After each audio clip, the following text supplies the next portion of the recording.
নাও নাও আমি যেরকম ভাবে ধরেছি ওরকম ভাবে ধরো।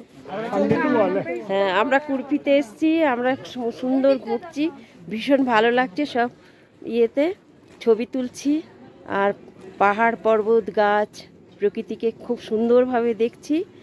ঘোড়ায়ও চড়েছি, খুব ভালো লাগছে।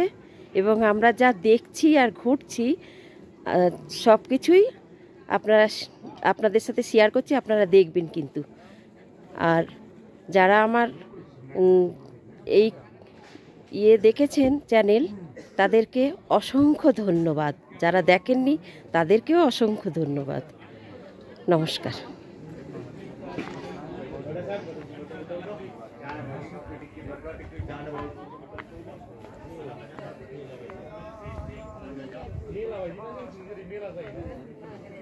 हो जाता है भूलेखा लगी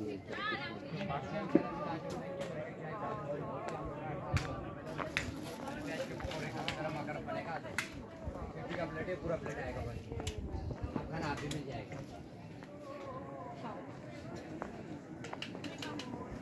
आलू पराठा, मैगी, बर्गर, चाय, कॉफी। अरे